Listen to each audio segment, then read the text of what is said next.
रुपया पहुंचा ऐतिहासिक कमजोरी पर, डॉलर नरम फिर भी दबाव। भारत अमेरिका समझौता क्या टर्निंग पॉइंट बनेगा? नमस्कार, न्यूज़ 18 का डिजिटल प्लेटफॉर्म देख रहे हैं आप और मैं हूं रितु सिंह।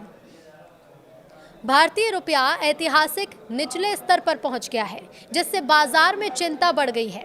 डॉलर कमजोर होने के बावजूद विदेशी निवेशकों की बिकवाली और ट्रेड डील की अनिश्चितता ने दबाव बनाया है। अब सबकी नज़र भारत अमेरिका व्यापार समझौते पर है, जो रुपए को राहत दे सकता है। भारतीय रुपया इस समय अपने अब तक के सबसे कमजोर स्तर पर पहुंच गया है। शुक्रवार को डॉलर के मुकाबले रुपया इंट्राडे में 90.56 तक फिसल गया, जबकि बाजार बंद होने पर यह 90.49 पर रहा। हैरानी की बात यह है कि ये गिरावट ऐसे समय में आई है जब वैश्विक स्तर पर डॉलर इंडेक्स 2 महीने के निचले स्तर पर है। विशेषज्ञों का ये मानना है कि रुपए की कमजोरी की वजह वैश्विक नहीं बल्कि घरेलू कारण है, जिसमें विदेशी निवेशकों की लगातार बिकवाली और भारत अमेरिका ट्रेड डील को लेकर अनिश्चितता सबसे बड़ी है।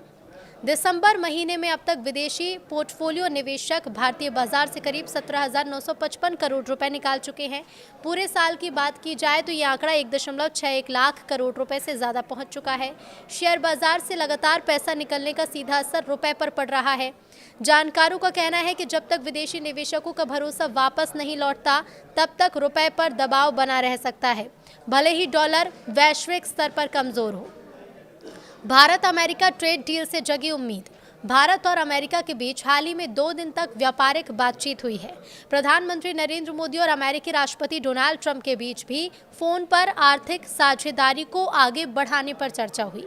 बाजार को उम्मीद है कि अगर दोनों देशों के बीच टैरिफ, मार्केट एक्सेस और सप्लाई चेन को लेकर ठोस समझौता होता है तो निवेशकों का भरोसा लौट सकता है।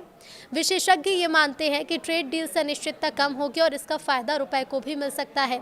विश्लेषकों के मुताबिक अगर ट्रेड डील को लेकर सकारात्मक संकेत मिलते हैं और वैश्विक जोखिम भावना सुधरती है तो रुपया 89.80 या 89.60 के स्तर तक मजबूत हो सकता है। लेकिन अगर समझौता कमज़ोर रहा या फिर ये टलता रहा तो रुपया 90.80 के बाद 91.50 से 92 तक भी जा सकता है। कुछ वैश्विक ब्रोकरेज का मानना है कि अगले साल डॉलर की कमजोरी रुपए को सहारा दे सकती है और साल 2026 के अंत तक ये 86 प्रति डॉलर के आसपास पहुंच सकता है। फिलहाल बाजार की नज़र अमेरिका भारत की ट्रेड डील पर टिकी है, जो रुपए की दिशा तय करने में महत्वपूर्ण भूमिका निभाएगी।